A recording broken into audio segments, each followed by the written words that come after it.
Welcome to the class. आप सभी का स्वागत है आपके अपने YouTube चैनल लर्न विद राज। तो जैसा कि कल हम लोगों ने बेसिक टेंस के बारे में पढ़ा था, ठीक। तो आज हम उसी के आगे की पढ़ाई करेंगे। कल हमने बेसिक टेंस के बारे में पढ़ा था, ये कि मतलब टेंस कितने प्रकार के होते हैं। पहला होता है प्रेजेंट, दूसरा होता है पास्ट, तीसरा होता है फ्यूचर। प्रेजेंट का मतलब हमने ये बताया था कल, लेकिन जिसने वीडियो ना देखा हो तो उससे रिक्वेस्ट है कि कल का वो वीडियो देख ले। प्रेजेंट यानी कि जो कार हमने बताया था, कार चल रहा है, जिसे राम घर जा रहा है, हम खाना पका रहे हैं, वह पत्र लिख रही है, तो ये आता है प्रेजेंट टेंस के अंतर्गत। अब सेकेंड नंबर पर हमने बताया था past tense.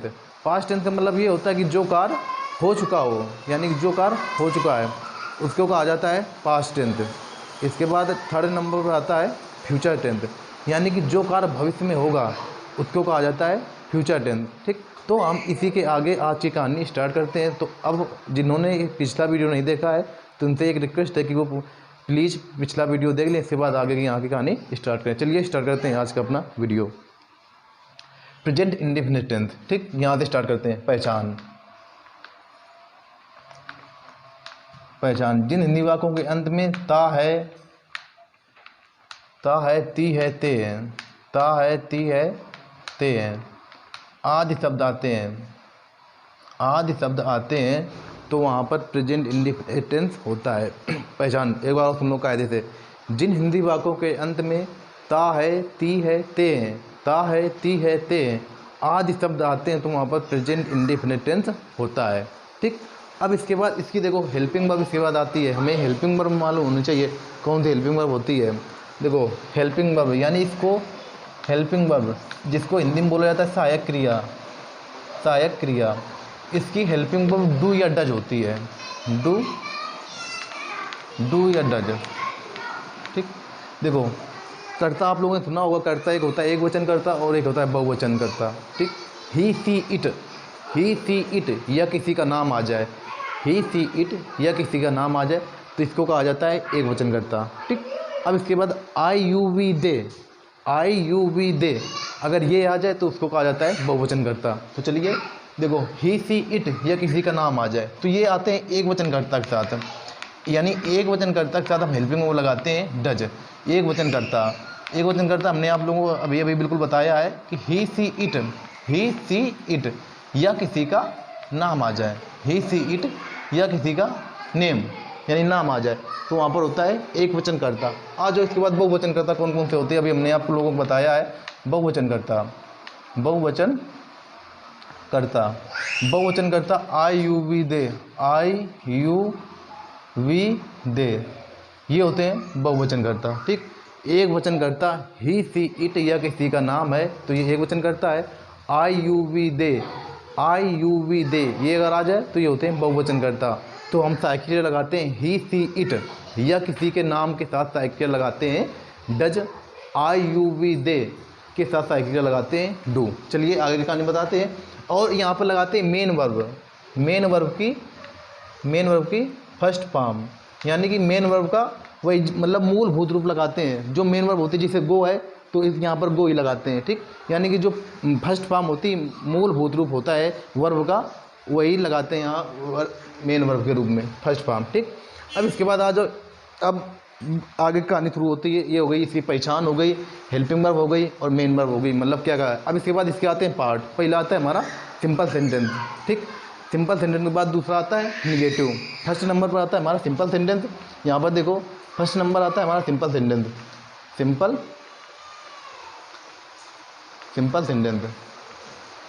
Sentence. Second number पर आता है निगेटिव। इसी प्रकार थर्ड नंबर पर आता है इंट्रोगेटिव। फर्स्ट नंबर पर आता है सिंपल सेंटेंस, सेकेंड नंबर पर आता है निगेटिव सेंटेंसेस, थर्ड नंबर पर आता है इंट्रोगेटिव सेंटेंसेस, फोर्थ नंबर पर आता है इंट्रोगेटिव का निगेटिव, फिफ्थ नंबर पर आता है डबल इंट्रोगेटिव और इसके बाद सिक्स्थ नंबर पर आता है डबल इंट्रोगेटिव का निगेटिव। तो हम सबसे पहला पढ़ेंगे सिंपल सेंटेंस। हम सिंपल सेंटेंस के बारे में जानेंगे। सिंपल सेंटेंस तो चलिए हम हेडिंग डालते हैं यहाँ पर बीचों बीच सिंपल सेंटेंस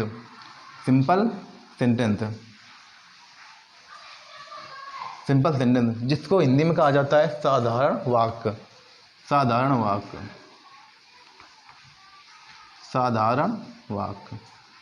ठीक, देखो सिंपल सेंटेंस यानी कि जिसको हिंदी में कहा जाता है साधारण वाक्य। सिंपल सेंटेंस सबसे पहला काम हमें हमारे दिमाग में ये आना चाहिए कि सिंपल सेंटेंस हम किसे कहेंगे, को किस टाइप का वाक्य होगा जब हम उसे सिंपल सेंटेंस कहेंगे।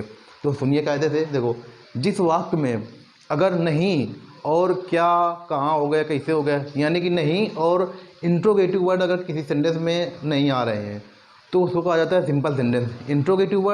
इंट्रोगेटिव वर्ड में हमने बताया था जैसे क्या हो गया, कहाँ हो गया, कैसे हो गया, कब हो गया, ये इंट्रोगेटिव वर्ड्स, क्यों हो गया, ठीक। और इसी बात नहीं यानी निगेटिव वर्ड्स अगर नहीं आए तो उसको कहा जाता है सिंपल सेंटेंस यानी कि साधारण वाक्य, ठीक।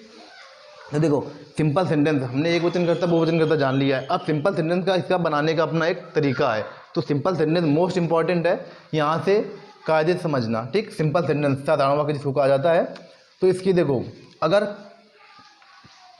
वाक्य में अगर एक वचन करता आ रहा है, अगर वाक्य में एक वचन करता आ रहा है, एक वचन करता मतलब अभी हमने देखो बताया, ये ऊपर लिखे हैं ही सी इट या किसी का नाम, ही सी इट या किसी का नाम, ठीक। तो अगर वाक्य में अगर आपके सेंटेंस में एक वचन करता आ रहा है तो सिंपल सेंटेंस बनाने के लिए इसका एक नियम है कि हम मेन वर्ब यानी कि मुख्य क्रिया में एक वचन आने पर मेन वर्ब यानी कि मुख्य क्रिया में मेन वर्ब में एस या ई एस लगाते हैं, एस या ई एस लगाते हैं मेन वर्ब में। देखो सिंपल सेंटेंस में कर्ता एक वचन होने पर, सिंपल सेंटेंस में कर्ता एक वचन होने पर मेन वर्ब मुख्य क्रिया में एस या ई एस का प्रयोग करते हैं। इसके बाद देखो हम एस और ई एस कहाँ लगाएंगे, ये हमको बहुत ज़रूरी जानना ज़रूरी है क्योंकि मोस्ट इंपॉर्टेंट है। ये टीचर लोग इसी पर जाते हैं लेकिन हम ये बता रहे हैं, ठीक। तो इसको देखो यस या ई एस का प्रयोग हम कहाँ करते हैं। अगर वर्ब किसे कहते हैं, पहले ये तुमको मेन वर्ब क्या होती है, यानी कि वर्ब क्या है, मेन वर्ब। क्रिया किसे कहते हैं, क्रिया, इसको अंग्रेजी में मेन वर्ब यानी कि वर्ब कहा जाता है, जिसको हिंदी में क्रिया कहा जाता है। क्रिया किसे कहते हैं, जिस शब्द से किसी कार्य का करना या होना पाया जाए उसे वर्ब यानी कि क्रिया कहा जाता है। जैसे राम पत्र लिखता है, ये मान लो हमारे पास कोई सेंटेंस आ गया तो हमको इसमें पता करनी है वर्ब कौन सी है। तो देखो यहाँ पर वर्ब लिखना, ये है वर्ब। अगर ये शब्द हम यहाँ से हटा दें, जैसे लिखना हमने हटा दिया, राम पत्र है, कोई इसका वाक्य का सेंस नहीं बन रहा है, तो हम ये कह सकते हैं कि बिना वर्ब यानी बिना एक्शन के सेंटेंस संभव नहीं है। कोई ना कोई उसमें एक्शन आपको 100% मिलेगा तभी कोई भी सेंटेंस होगा। अगर सेंटेंस में एक्शन नहीं है तो बिना एक्शन के सेंटेंस नहीं है, ठीक। तो आपको क्रिया की इंपॉर्टेंस समझ में आई होगी। क्रिया किसे कहते हैं, जिस शब्द से किसी कार्य का करना या होना पाया जाए, जिस शब्द से किसी कार्य का करना या होना पाया जाए उसे वर्ब यानी कि क्रिया कहा जाता है, ठीक। तो चलिए ये क्रिया जैसे आना जाना खाना पीना लेटना बैठना ये क्रियाएं हैं, ठीक। अब देखो मेन वर्ब में हमने ये बताई मेन वर्ब यानी क्रिया किसे कहते हैं, ठीक। तो इसकी कहानी खत्म करो यहाँ से। अब ये आप लोगों को समझ में आया होगा मेन वर्ब किसे कहते हैं, वर्ब किसे कहते हैं, वही मेन वर्ब है और वो उसी को वर्ब कहा जाता है। इसमें कन्फ्यूजन मत रखना कि यार मेन वर्ब अलग होती है और इसके बाद मेन वर्ब अलग है वर्ब अलग है, नहीं, वही मेन वर्ब है और वही वर्ब है, ठीक। अब इसी सहायक क्रिया मेन वर्ब में एस या ई एस लगाते हैं, ठीक। तो देखो एस या ई एस का प्रयोग, यस या ई एस का प्रयोग, एस या ई एस का प्रयोग। देखो अगर वर्ब के अंत में यानी क्रिया के अंत में वावेल, आप लोगों को वावेल मालूम होंगे कि Wavell A E I O you, ये 5 प्रकार के वावेल होते हैं। वावेल मालूम होंगे, मैं आशा करता हूँ सभी लोगों को पता होगा कि वावेल कितने प्रकार के होते हैं, 5 प्रकार के होते हैं, ए ई आई ओ यू। अगर वर्ब के अंत में वावेल आ रहे हैं, अगर वर्ब के अंत में इनमें से कोई एक वावेल आ रहा है तो उसमें ई एस लगाते हैं, ई एस लगाते हैं, ठीक। और अगर वर्ब के अंत में वावेल ना आए और वावेल ना होने पर, वावेल ना होने पर और वर्ब के अंत में, वर्ब के अंत का मतलब ये है वर्ब का लास्ट लेटर, वर्ब का अंतिम अक्षर, और वर्ब के अंत में अगर वावेल ना आए तो वहाँ पर केवल एस लगाते हैं, ठीक, एस लगाते हैं। अब समझो ये एस या इसका प्रयोग हम करते हैं केवल एक वचनकर्ता के लिए वैलिड है, केवल केवल एक वचनकर्ता होना चाहिए, केवल एक वचनकर्ता के लिए। यानी इसका हम अब मोटा मोटा आंकड़ा समझ लो कि इसे प्रयोग करेंगे। देखो सबसे पहला काम ये होना चाहिए, कर्ता एक वचन होना चाहिए। अगर कर्ता एक वचन नहीं है तो वहाँ पर एस या ई एस का प्रयोग नहीं होगा। अगर कर्ता एक वचन नहीं है तो वहाँ पर एस या ई एस का प्रयोग नहीं होगा। यानी कि बहुवचनकर्ता के साथ हम एस या ई एस का प्रयोग नहीं करेंगे। केवल कर्ता का एक वचन होना जरूरी है। अगर कर्ता एक वचन नहीं है तो वहाँ पर हम एस या ई एस नहीं लगाएंगे।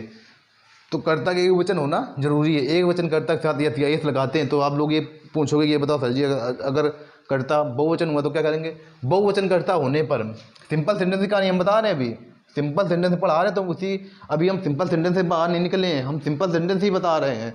सिंपल सेंटेंस में बहुवचनकर्ता होने पर मेन वर्ब में, यानी कि मेन वर्ब एमवी में एस या ई एस नहीं लगाते हैं, एस या ई एस का प्रयोग नहीं करते हैं। देखो मेन वर्ब, अब कर्ता अगर एक वचन होगा तभी हम मेन वर्ब यानी मुख्य क्रिया में एस या ई एस का प्रयोग करेंगे।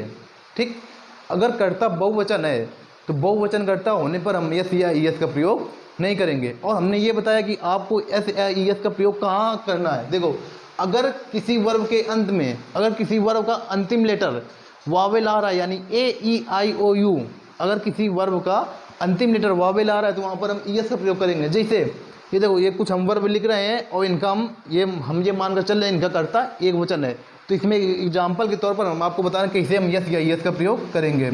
जैसे हो गई रन हो गई। ठीक, इसके बाद एब्यूज हो गई। ठीक, इसके बाद मेक ए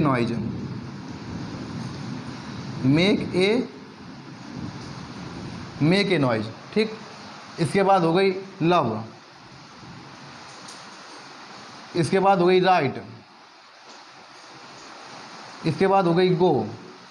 ठीक, ये हमारे पास कुछ वर्ब के एग्जाम्पल हैं। आपको जिस वर्ब में अगर एस या एस लगाने में कोई डाउट है तो आप कृपया उस वर्ब का कमेंट सेक्शन में अपना वर्ब लिख देना, हम उसका एस या एस लगाकर हम आपको बता देंगे कि इसका एक वचन बहुवचन कैसे बनेगा। ठीक, अगर किसी को डाउट हो तो हम इनमें देखो रन, इसमें ये बताओ वावेल कौन सा, ए ई आई ओ यू, ये वावेल है, तो अगर वर्ब के अंत में वावेल होंगे तभी हम एस लगाएंगे। लेकिन इसमें हमने देखा ये वावेल नहीं, ये कॉन्सोनेंट है। ये देखो आर यू एन, ये रन कॉन्सोनेंट है, ये एन कॉन्सोनेंट है। इसके बाद ई, ये वावेल है, ई ये भी वावेल है, नहीं ये वावेल नहीं होती, ये मेन वर्ब ये होती है ये। ठीक, तो यहाँ पर ई ये भी वावेल है। इसके बाद लव में देखो ये भी वावेल है, ये भी वावेल है और ये भी वावेल है। देखो अब यहाँ पर ये है कॉन्सोनेंट, तो यहाँ पर कॉन्सोनेंट को होने पर केवल हमने ये लिखा है एस या एस लगाने का नियम, वावेल होने पर एस लगाते हैं और वावेल ना होने पर केवल एस लगाते हैं। ठीक, तो वावेल यहाँ पर नहीं है तो केवल हमने runs, R U N S, runs. अब यहाँ पर एब्यूज देखो A B U S E. अब देखो अगर जिस वर्ब के अंत में, अगर किसी वर्ब के अंत में अंतिम लेटर ई है, अगर किसी वर्ब के अंत में अंतिम लेटर ई है तो वहाँ पर केवल एस लगाने से ई एस हो रहा है। देखो जैसे ये लिखी है वर्ब, जैसे मेक ए नॉइज हो गया, लव हो गया, राइट हो गया, यहाँ पर देखो केवल हम एस लगाएंगे तो ई एस हो जाएगा। इसको हम ऐसे नहीं करेंगे कि आपने सर बताया था कि नहीं सभी जगह एस लगाना, नहीं, ये केवल ई अगर आ रहा है, ई आने पर हम केवल एस लगाएंगे। देखो जैसे ये लिखी है एब्यूज, तो इसको ऐसे नहीं करेंगे A B U S E E S, ये गलत है, ये नहीं करेंगे। हम बता रहे हैं कि अगर किसी वर्ब के अंत में अगर अंतिम लेटर ई है तो उसमें केवल हम एस का प्रयोग करेंगे, केवल एस लगाने से ई एस बन जाता है। ठीक, देखो ये जैसे है। अब इसके बाद ये मेक ए नॉइज आ गए, मेक ए नॉइज मीन्स होता है शोर मचाना, तो इसका बनेगा makes a noise, M A K E S. देखो केवल हमने एस लगाया है, ई एस हो गया, मेक्स ए नॉइज। ठीक, अब इसके बाद देखो ये लव है तो L O V E S, केवल एस लगाने से ई एस हो गया, राइट हो गया, तो W R I T E S, केवल एस लगाने से यस हो गया। अब ये गो आ गया तो गो में हम लगाएंगे यस, GOES, यानी कि ये लास्ट में क्या आ रहा है, वावेल आ रहा है। तो हमने अभी तक क्या पढ़ा, देखो प्रेजेंट इंडेफिनिट टेंस के बारे में हमने जाना, पहचानी थी हमने। सर्वप्रथम आप लोगों को हमने पहचान बताई कि जिन हिंदी वाक्यों के अंत में ता है, ती है, ते हैं, ता है, ती है, ते हैं, आज शब्द आते हैं तो वहाँ पर होता है प्रेजेंट इंडेफिनिट टेंस। ठीक, इसके बाद हमने सेकंड नंबर पर आप लोगों को बताई, ये हमने पहचान बताई। अब ये समझ लो इसका कायदे से, हेल्पिंग वर्ब सहायक क्रिया, इसकी सहायक क्रिया हमने आप लोगों को बताई डू या डज होती है, डू या डज। हमने फिर इसके बाद बताया आप लोगों को एक वचन करता और बहुवचन करता। तो यहाँ पर देखो एक वचन करता ही, सी, इट, ये आपको लर्न होना चाहिए हर हाल में कि एक वचन करता कौन कौन से हैं। कोई भी आप लोगों से पूछ सकता है ही, सी, इट या किसी का नाम, ही, सी, इट या किसी का नाम आ जाए तो ये होते हैं एक वचन करता।